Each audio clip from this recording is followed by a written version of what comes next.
Assalamualaikum warahmatullahi wabarakatuh. Al-Fatihah. A'udzu billahi minasyaitonir rajim. Bismillahirrahmanirrahim. Alhamdulillahi rabbil alamin. Arrahmanir rahim. Maliki yaumiddin. Iyyaka na'budu wa iyyaka nasta'in. Shiratal mustaqim. Shiratal ladzina an'amta 'alaihim ghairil maghdubi 'alaihim waladdallin. Amin. Alhamdulillah wassalatu wassalamu ala Rasulillah wa ala alihi wa sahbihi wa man walah. Rabbi syrah li sadri wa yassir li amri wa hlul 'uqdatam min lisani yafqahu qawli. Rabbi yassir wa la tu'assir ya karim. Aku Rabbi zidna ilma warzuqna fahma. Allahumma aftah bainana wa baina qaumina bil haqq wa anta khairul fatihin wa la hawla wa la quwwata illa billahil aliyyil azim. Amma ba'du. Alhamdulillah wa syukurulillah. Panjatkan segala syukur kepada Allah Subhanahu wa taala. Dan keizinannya, taufik dan hidayah daripada Allah Subhanahu wa taala. Kita diberi kesempatan oleh Allah pada pagi ini untuk kita bersama meneruskan kuliah kita. Saya diamanahkan oleh Fadilah Tuan Guru pada pagi ini untuk kita menyambung perbahasan. Saya dimaklumkan hikmah yang ke-196. Kalau tak betul pun saya baca tu juga. Hikmah 196, hargai nikmatnya. Ibnu Ajibah rahimahullah ta'ala anhu berkata, sesiapa yang dikurniakan oleh Allah Subhanahu wa ta'ala suatu kurniaan kepadanya sehingga dikeluarkan dari penjara nafsunya serta dilepaskan dari kelalaiannya, kemudian dia masih tidak mengenali dan menginsafi akan nikmat itu, nescaya akan ditarik kembali ketika itu. Bila kita bicara tentang soal kurniaan Allah, apakah bentuk kurniaan Allah yang paling besar kepada kita? Kurniaan Allah paling besar kepada kita adalah hidayah. Kurniaan Allah paling besar kepada kita adalah maghfirah, keampunan. Kurniaan Allah paling besar kepada kita adalah rahmat. Ini tiga perkara ni paling besar. Allah beri kepada kita rahmat, Allah bagi kita keampunan, maghfirah, dan Allah bagi hidayah kepada kita. Sebab itu bila Allah Subhanahu wa taala mengurniakan hidayah kepada sesiapa yang Allah Subhanahu wa taala kehendaki, Allah melepaskan dia daripada perkara-perkara yang melalaikan, daripada dia dibelenggu oleh nafsunya sendiri. Sekiranya dia tidak menghargai kurniaan Allah Ta'ala yang berupa hidayah itu, nescaya ia akan ditarik oleh Allah Subhanahu wa Ta'ala. Jadi kurniaan-kurniaan Allah Ta'ala ni di sisi ahli tasawuf ni yang besarnya bukannya nikmat ataupun kurniaan dalam bentuk makanan jasmaniah ataupun dalam bentuk nikmat jasmaniah, tapi yang lebih besar adalah nikmat dalam bentuk maknawiyah. Kurniaan dalam bentuk maknawiyah seperti rahmat hidayah dan keampunan, itu kurniaan dalam bentuk maknawiyah yang sangat besar bagi kita sebenarnya, sekiranya kita memahami akan hakikat nikmat yang dikurniakan dan anugerah kurniaan Allah Subhanahu wa taala. Begitu juga kenyataan Syekh Zarruq rahimahullah.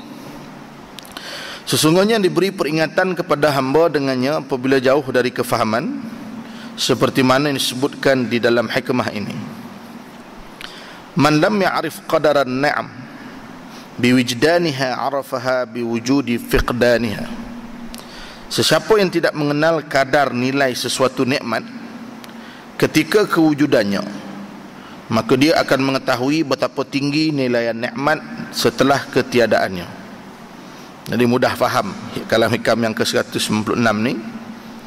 Kalau kita tak pandai nak menghargai nikmat, tidak mengetahui nilai nikmat yang ada, nescaya kita hanya akan mengetahui nilai nikmat itu bila dia tiada.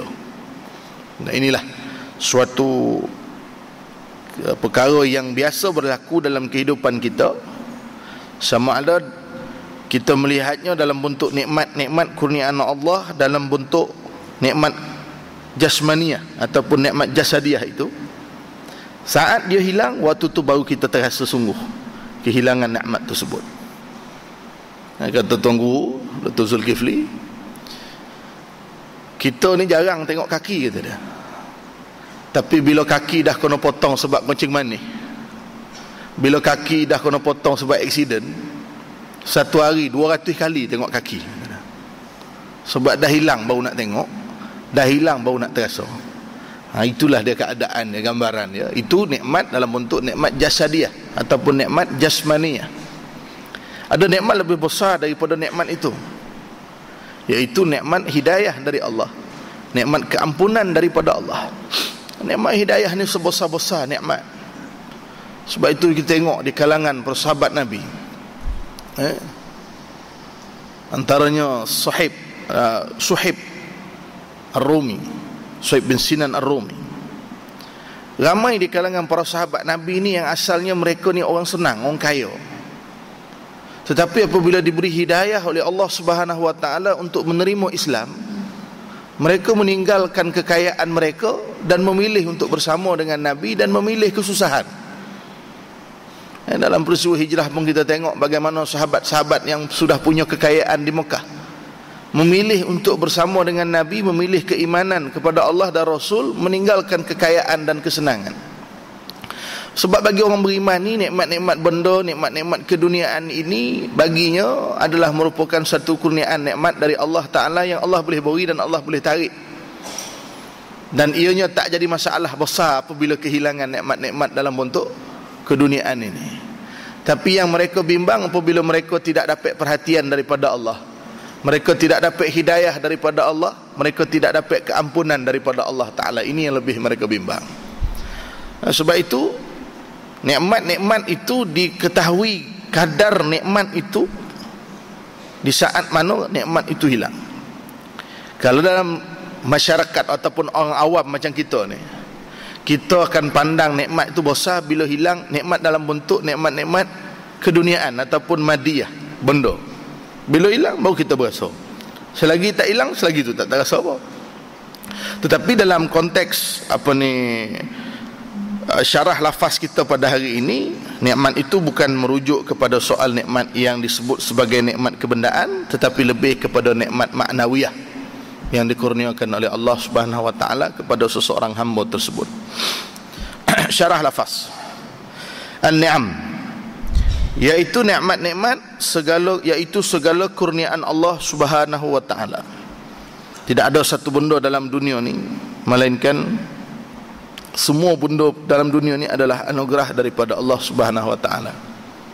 Nikmat kurniaan Allah Subhanahu wa taala ini cuma yang membezakan, ada Allah Ta'ala beri nikmat pada orang yang Allah kasih, ada nikmat yang Allah beri kepada orang yang Allah benci. Nikmat yang berbentuk keduniaan ni Allah beri kepada sesiapa yang Allah nak. Orang yang kufur pun Allah beri nikmat, orang yang taat pun Allah Ta'ala beri nikmat. Maknanya nikmat ni Allah beri belaka pada semua orang. Nikmat keduniaan ini pada manusia yang mentaati perintah Allah pun Allah beri. Nikmat keduniaan ni orang yang melakukan maksiat kepada Allah pun Allah Ta'ala beri. Sebab tu jangan pelik. Tengok orang tu tak apa-apa, tak semayang lah dengan tak apalah, melanggar perintah Allah, tapi hidupnya makin lama makin senang. Tak jadi pelik. Sebab itu nikmat dunia. Nikmat dunia ni Allah bagi belaka.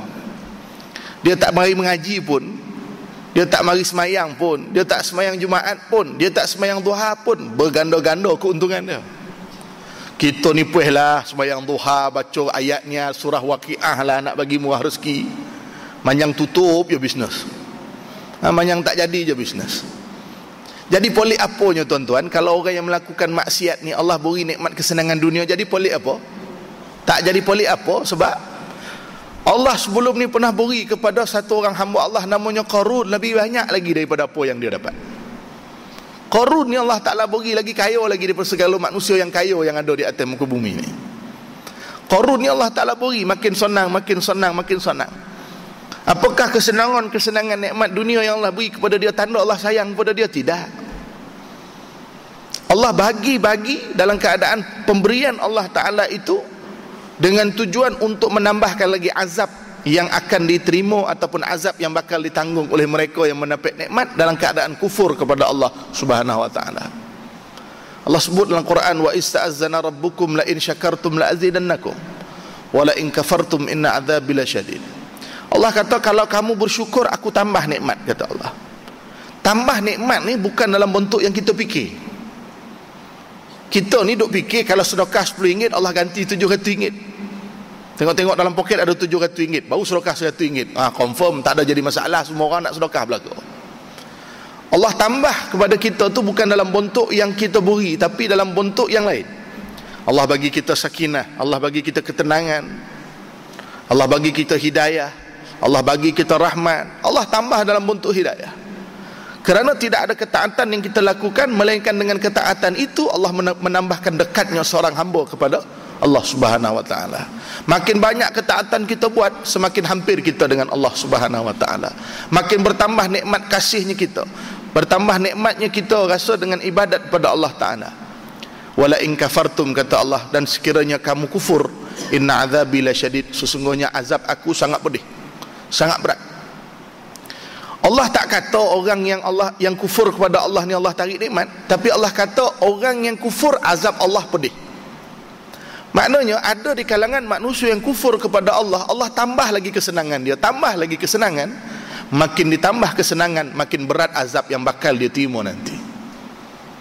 Jadi kalau kita pandang dengan pandangan keimanan kepada Allah Ta'ala, barang dunia yang tak dapat ni bukanlah nilai besar sangat, tapi lebih besar daripada itu bila Allah menarik hidayah daripada Allah Ta'ala kepada kita.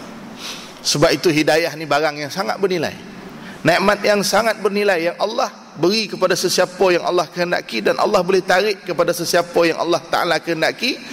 Dan hidayah ni tak siapa boleh pegang. Manusia tak ada siapa boleh pegang hidayah. Bahkan Allah tak bagi pun kuasa pegang hidayah ni kepada Nabi. Nabi SAW pun Allah tak bagi kuasa pegang hidayah. Nabi doa ke Allah, ya Allah bagilah hidayah pada pak saudara aku Abu Talib. Nabi sayang ke Abu Talib ni, minta kepada Allah supaya bagi hidayah kepada Abu Talib. Allah tegur Nabi, laisa alaika hudahum, bukan ke atas kamu tugas memberi hidayah, tetapi hidayah itu milik Allah. Allah boleh beri sesiapa yang Allah kehendaki. Hidayah ni barang bernilai, tak layak siapa-siapa pegang, melainkan hanya layak dipegang oleh Allah Ta'ala. Kalau hidayah ni Allah bagi ke kuasa ke kita lah, kuasa bagi hidayah ni Allah bagi ke kita, agak-agak orang yang kita suka kita beri, orang yang kita tak suka kita tak beri. Selamanya lah yang jahat ni jadi jahat, yang baik bertambah baik kalau kita pegang kuasa hidayah. Tapi hidayah ni milik Allah, Allah boleh beri sesiapa yang Allah Ta'ala kehendaki. Sebab itu sejahat mana pun seorang manusia, bila Allah beri hidayah kepada dia, tidak ada yang mustahil, kerana hidayah itu milik Allah Subhanahu wa taala. Kita hilang RM1,000, hilang RM2,000, RM1,000, RM2,000 yang hilang tu agak-agaknya boleh orang ganti tak? Orang lain boleh tolong ganti, orang lain boleh tolong beri, walaupun kata banyak pun nah hilang RM2,000 ni. Semalam satu orang cikgu minta tolong sembahyang hajat, duit yang dia kutip, duit sekolah dia RM5,000 hilang. Nasib baik dia suruh sembahyang hajat. Kalau dia suruh saya tolong ganti, parah lah. Dia suruh tolong sembahyang hajat, kalau orang yang curi ni lembut hati dia, yalah, kita doa lah, mana takat yang boleh kita. Besarnya nilai RM5,000 tu, tapi walau sebesar mana nilai RM5,000 tu, boleh tak orang lain tolong ganti untuk dia? Ada orang boleh tolong ganti untuk dia, ataupun boleh dicari RM5,000 tu. Tapi kalau hidayah hilang, siapa nak ganti? Siapa boleh ganti hidayah yang hilang? Maka tak ada manusia boleh ganti hidayah yang hilang. Sebab itu kata Imam Ibn Atta'illah, nikmat yang ada itu dirasai sungguh nikmat itu, jangan bila dah hilang nikmat itu baru terasa kehilangan nikmat tersebut, kadar nikmat tersebut. An-ni'am, nikmat iaitu segala kurniaan Allah Subhanahu wa taala. Asy-Syatibi membahagikan nikmat kepada dua, nikmat asas dan nikmat cabang.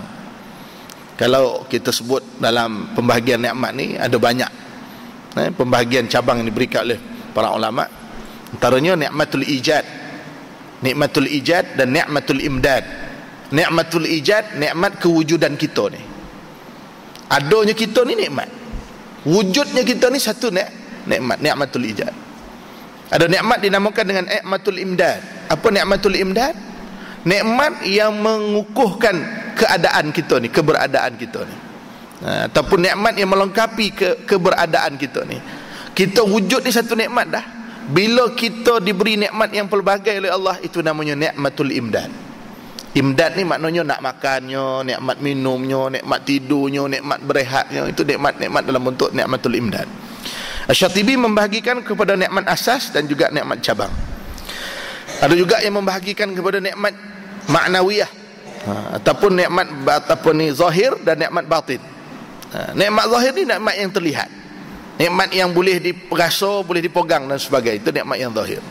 Tetapi nikmat yang bersifat ma'nawiyah, macam saya sebut tadilah, hidayah dari Allah, keampunan dari Allah, rahmat daripada Allah, ketenangan, itu nikmat-nikmat maknawiyah yang tidak boleh dilihat dengan mata kasar manusia itu sendiri. Fuqdaniha, ketiadaannya atau luput daripadanya. Karena tidak ada benda yang kekal di atas muka bumi ini, semuanya akan terluput. Cuma kita bimbang, benda yang terluput itu adalah benda yang tak boleh nak diganti. Bila Allah bagi nikmat kepada kita, nikmat ma'rifatullah, mengenal Allah, nikmat taubat Allah beri kepada kita.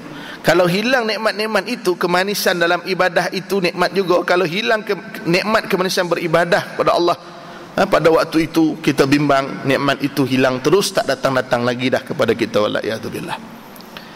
Sebab itulah, apa di atas apa jua nikmat yang Allah Ta'ala beri kepada kita ni, kita bukan hanya sekadar memandang nikmat itu, tetapi hakikat nikmat itu dilihat kepada pemberi nikmat tersebut. Sebab itu bila kita pandang pada nikmat, kita jadi sombong. Tapi kalau pandang kepada pemberi nikmat, kita akan jadi tawaduk. Tengok pada nikmat, boleh jadi sombong. Allah bagi nikmat kepandaian pada kita, kita pandang sangat pandai tu, akhirnya dia sombong. Dia seorang yang pandai, orang lain bodoh lah ke dia. Dia pandang nikmat kesenangan itu, dia jadi sombong. Dia seorang yang senang, orang lain semua susah. Tapi bila dipandang nikmat itu kepada pemberi nikmat, iaitu kepada Allah Subhanahu wa ta'ala, tiada ruang dalam kehidupan dia melainkan dia akan memuji Allah Subhanahu wa ta'ala. Sebab itu bila ditafsirkan tentang ayat suratul Fatihah, ayat yang kedua, alhamdulillahi rabbil alamin, segala puji bagi Allah, Tuhan sekalian alam. Para ulama menyebut, ulama tafsir menyebut, dia kata puji-puji ni hanya layak bagi Allah Ta'ala. Puji ni tak layak bagi makhluk. Puji ni hanya layak bagi Allah Ta'ala. Kalaupun manusia itu dipuji, hakikatnya yang dipuji adalah pemberi nikmat, bukannya orang yang dapat nikmat. Macam kita lah tuan-tuan kan, kita ada kereta pinjam, orang puji kereta pinjam tu, agak-agak padan tak kita terima pujian tu? Tak padan.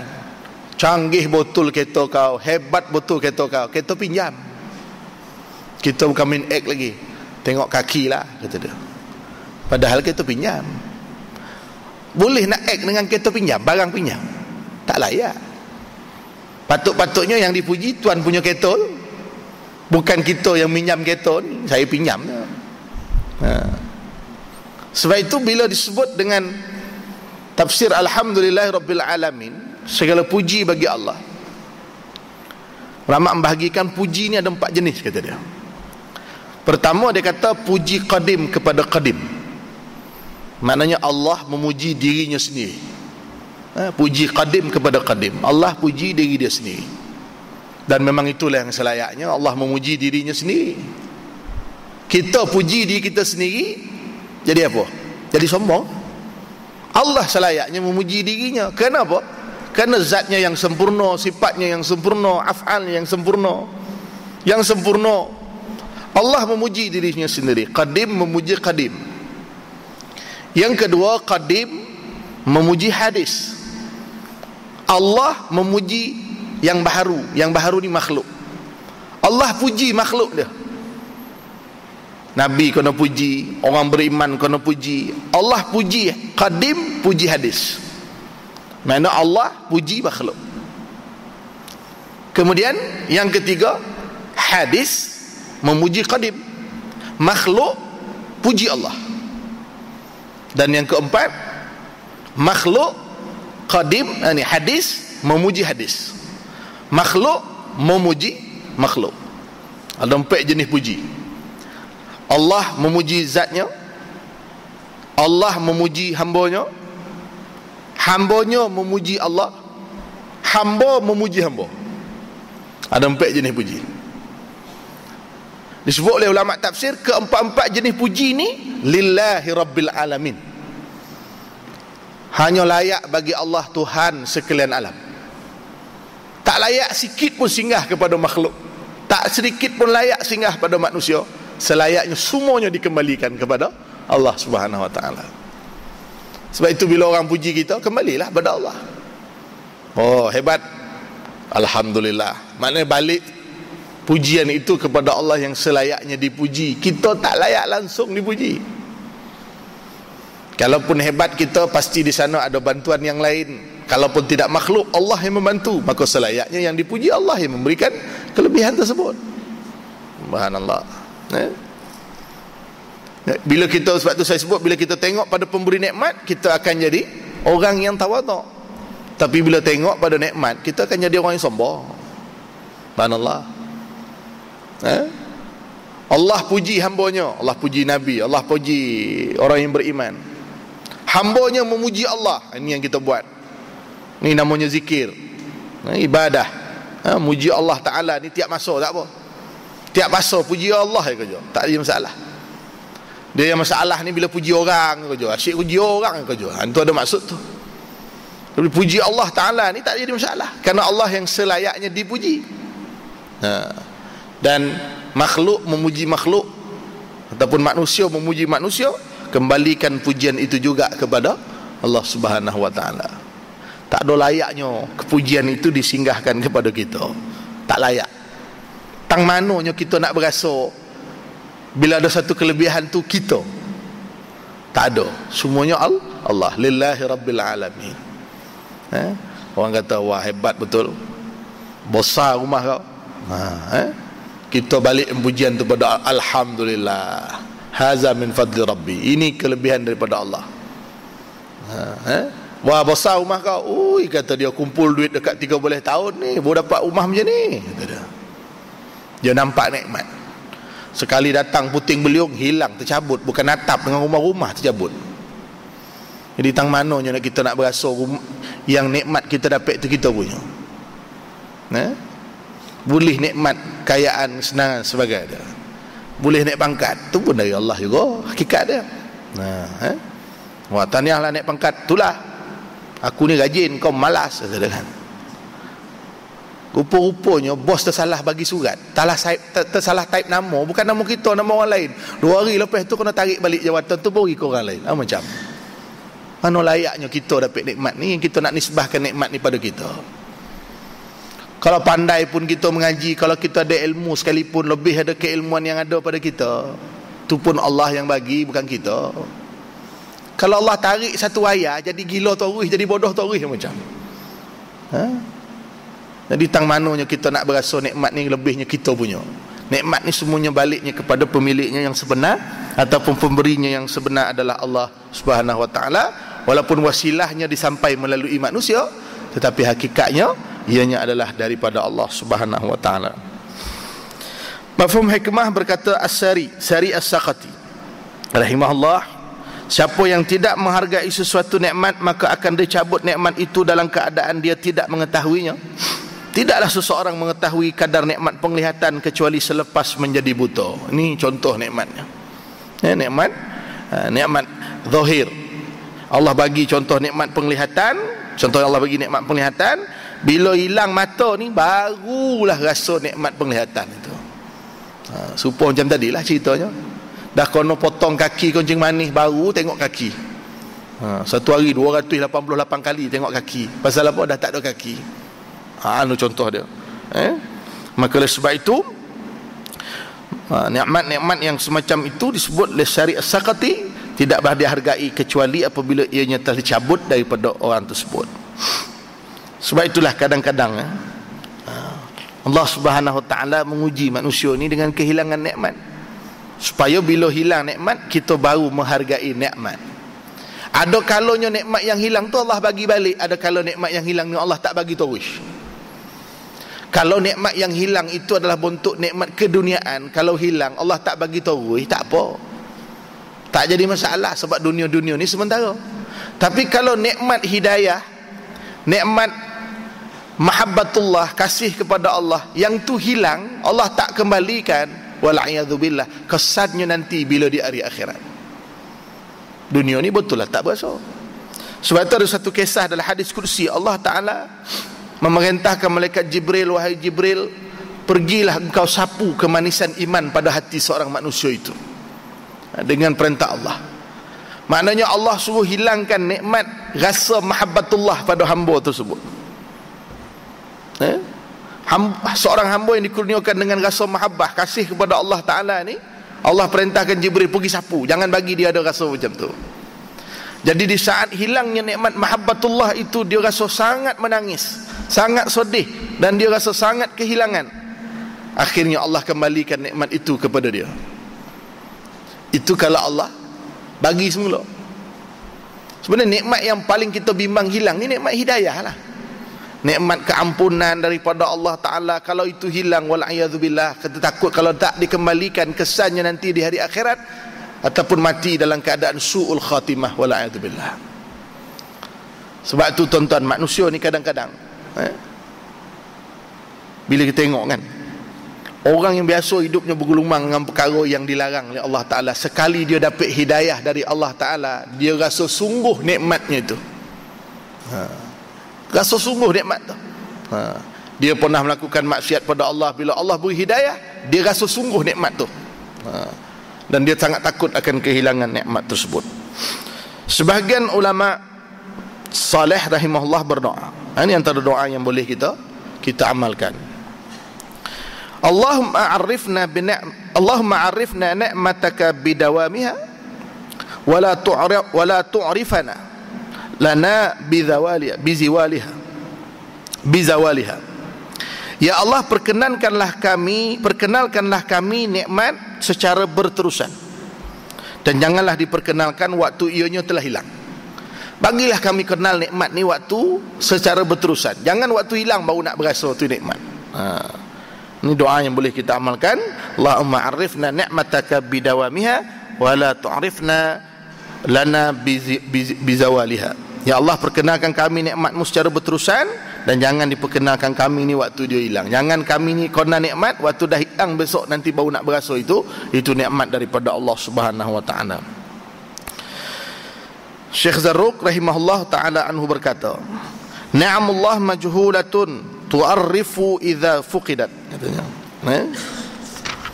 Segala nikmat Allah Ta'ala itu tidak dikenali tetapi diketahui apabila kehilangannya. Ini realitinya lah. Ini mananya. Ya, kalau suami isteri macam tu juga lah. Suami isteri ni kalau ada bergaduh ke jauh, dah meninggal pun berasa. Si isteri ni layan suami tak elok. Panggil pun oi. Oi. Dia tanya, kenapa panggil oi makcik? Dia pokak ustaz, kata dia. Yalah, kalau pokak pun takkan oi. Takkan nak panggil abang pula ustaz. Goli dah tua-tua panggil abang. Taklah suruh panggil abang, paling tidak pun panggil elok-elok. Bapaknya si Muhammad, yang anak pertama nama Muhammad, wahai bapak Muhammad. Panggil babang dah goli pula, panggil ayang daling dah goli. Jangan panggil oi. Tak ada lah ustaz. Dia buat somak mata je, kata dia. Dah meninggal apa esok? Baru berasa. Allah, kalau ada bapak dia kata tak payah gini, baru berasa. Dah hilang baru berasa. Itu standard lah tu. Tuan-tuan duduk Selangor ni nikmat boleh ngaji. Nikmat kan, guna betul-betul nikmat boleh mengaji. Besok dah tak boleh mengaji, besok baru terasa Allah, dulu ada kelas tu tak pergi tu, sekarang dah tak ada pula dah. Betul guru kita Dr. Zulkifli ni ambil bagi masuk pada kita nak boleh mengaji ni, boleh mengajar kita ni. Ini nikmat ni. Dia boleh datang nak mengajar kita ni pun nikmat ni benar. Besok katalah dah cancel kuliah ni, dia dah sibuk tak boleh nak ngajar. Saya tak dapat nak ganti dah tuan-tuan. Sesekali boleh lah. Tunggu kita minta maaf, dah sibuk tak boleh nak mengajar. Waktu tu baru rasa menyesal. Allah, dulu jarang-jarang datang, banyak tak datang dari datang. Bila dah tak banyak, Allah kalau lah boleh mengaji lagi. Itu dah. Alhamdulillah. Kan? Bila dah hilang baru kita nak hargai, baru nak dikenali.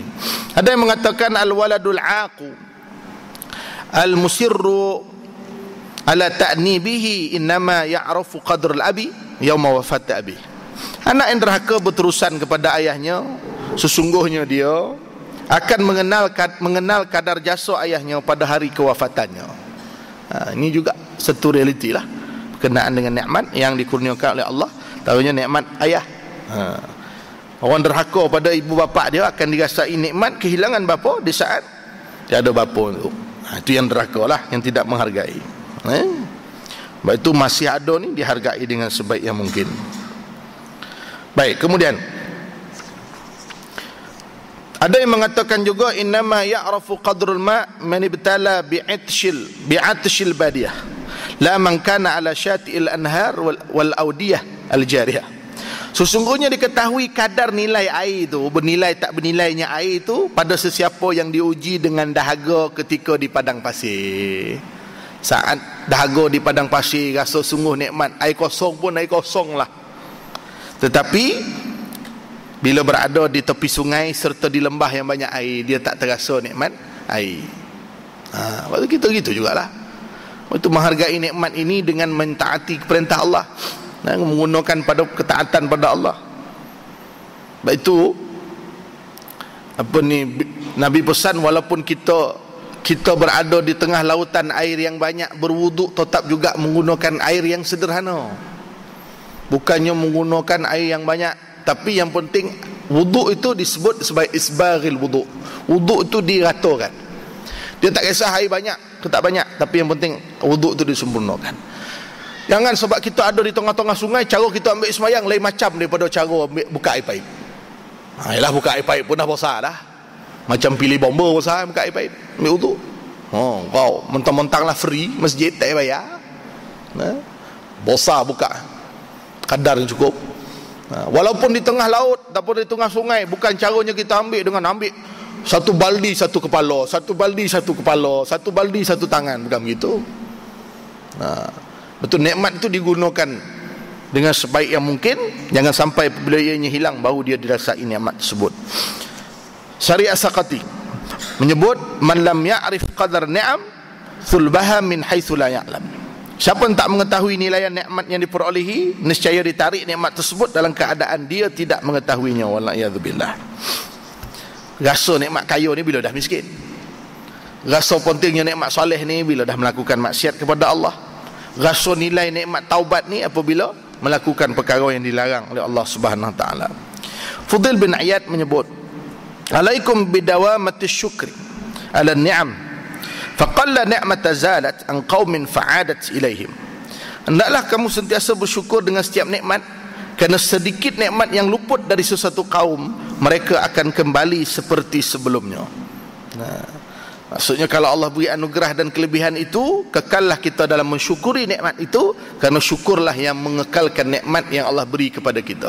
Tapi bila kita tidak bersyukur, Allah Ta'ala tarik nikmat tersebut, maka pada waktu itu kita akan merasa sangat menyesal dan ianya kembali dalam keadaan yang asal. Waliyadzubillah. Baik, sebab itu disebut Dr. Mustafa Sibai. Dia kata, ketahuilah nikmat, dia kata,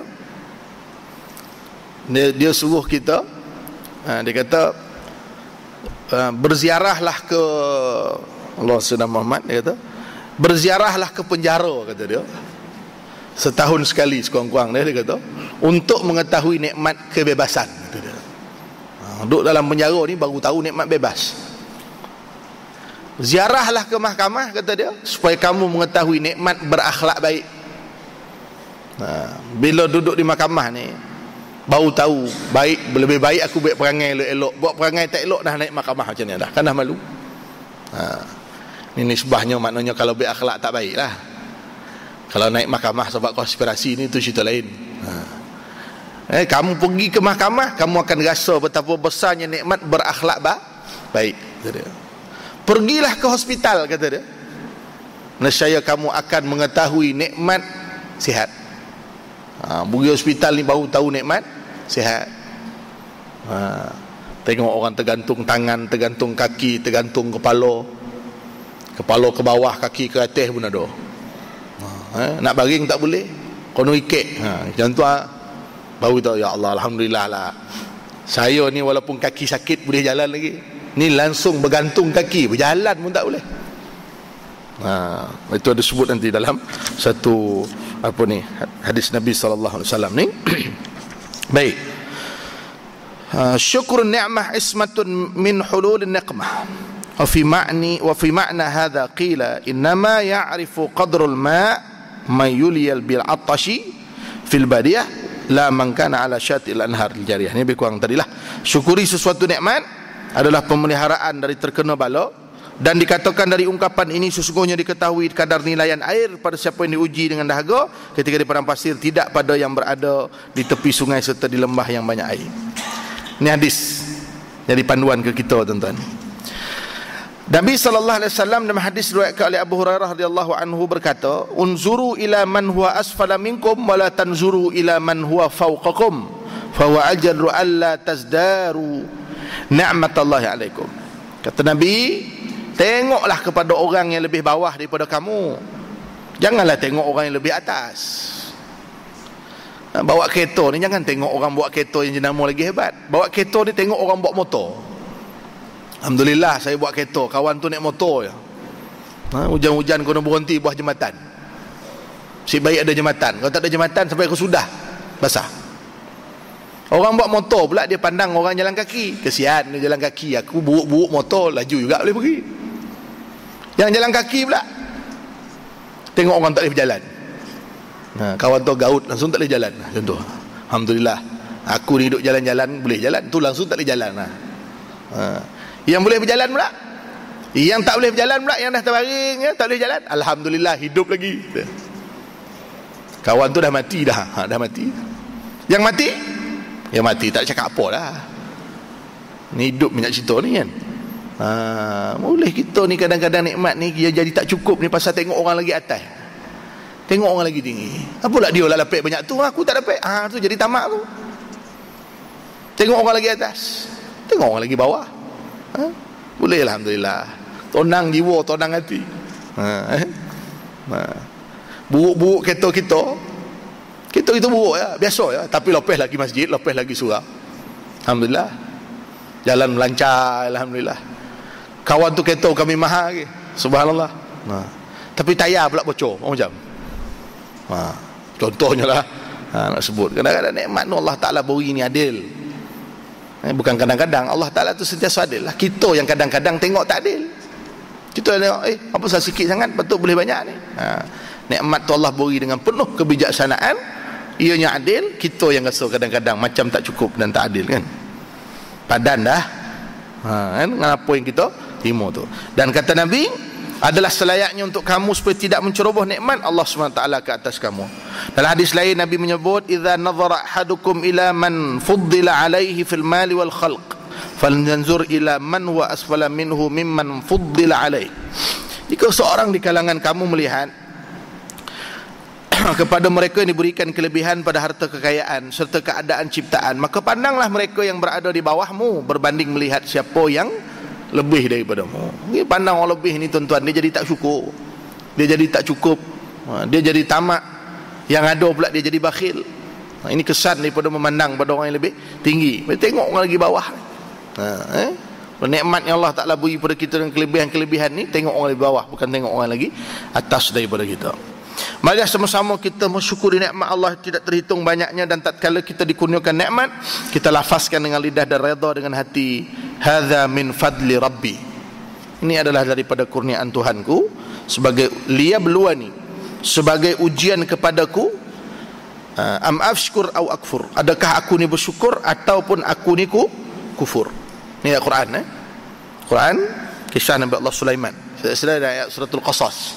Yakni apa yang diucap oleh Nabi Allah Sulaiman, hadza min fadli rabbi, ini adalah daripada kurniaan Tuhanku, sebagai ujian padaku, aku bersyukur ataupun aku kufur kepada Allah Ta'ala.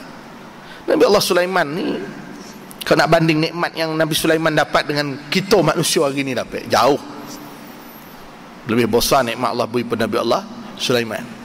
Sulaiman jadi ketua, jadi raja pemerintah, bukan untuk satu wilayah, termasuk menguasai makhluk-makhluk Allah Ta'ala di kalangan binatang. Kehebatan Nabi Allah Sulaiman AS. Nak banding nikmat Nabi Sulaiman dengan nikmat kita, jauh mana lah tuan-tuan. Tapi oleh sebab itulah, kita diberi nikmat, kita kena ingat nikmat itu ujian, kurniaan dan juga ujian daripada Allah, nak jadikan kita ni bersyukur ataupun kufur kepada Allah Subhanahu Wa Ta'ala. Jadi saya rasa saya berhenti setakat ni dulu untuk perkongsian pada hari ini. Mohon maaf banyak-banyak saya tak dapat nak teruskan kitab yang lain sebab saya cuma bersedia untuk kitab yang ni saja, Ahsanul Kalim ni. Mudah-mudahan insya-Allah apa yang saya sampaikan dapat memberi manfaat bagi kita bersama. Yang baik datang daripada Allah, kurang lemah daripada diri saya sendiri. Qulu qali hadza wa astaghfirullahal azim li wa lakum. Tertutup dengan tasbih kafarah dan surah wal asri. Bismillahirrahmanirrahim. Wal asri innal insana fi khusr illa alladziina aamanu wa 'amilus shalihaat.